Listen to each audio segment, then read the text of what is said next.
Israeli নৃশংস গণহত্যা ও বর্বরোচিত হামলার প্রতিবাদে রাজশাহীতে বিক্ষোভ মিছিল ও সমাবেশ করেছে বাংলাদেশ জামাতে ইসলামী রাজশাহী মহানগর। বৃহস্পতিবার সকাল ১০টায় রাজশাহী মহানগর শাখা নগরের আলোপট্টি থেকে বিক্ষোভ মিছিল শুরু হয়। মিছিলটি নগরীর বিভিন্ন সড়ক প্রদক্ষিণ করে জিরো পয়েন্টে এসে শেষ হয়ে বিক্ষোভ সমাবেশ অনুষ্ঠিত হয়।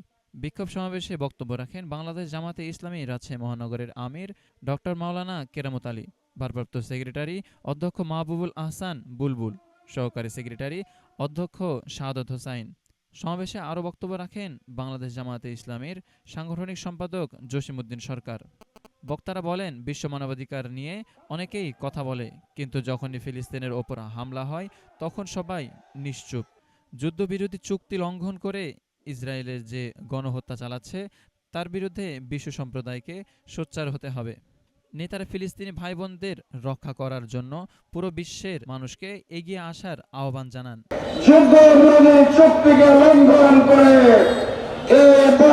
ইসরায়েল বাহিনী ফিলিস্তিনিদের উপরে পাশবিক হামলা চালিয়েছে।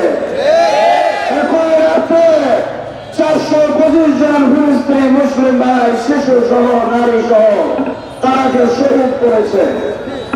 বাংলাদেশের তৌহিদি জনতা আমরা সিদ্ধান্ত নিচ্ছি, প্রয়োজনে আমরা ফিলিস্তিনির দিকে মার্চ করবো ইনশাআল্লাহ।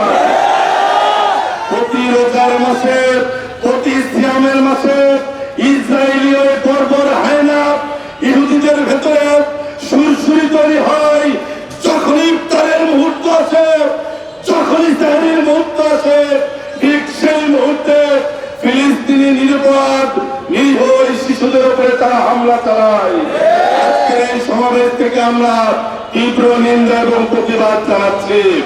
আগামী দিনে যদি ডাক আসে, সরকার অনুমতি ঠিক না দিক, কোন দলের ইচ্ছা হোক না হোক, আমরা ব্যক্তি পর্যায়ে এদেশের মানুষকে সাথে নিয়ে ফিলিস্তিনি দাসীর পক্ষ নিয়ে তাদের উদ্ধারের জন্য আমরা শাহাদাতের তামান্না নিয়ে ফিলিস্তিনের দিকে রওনা দিব ইনশাআল্লাহ।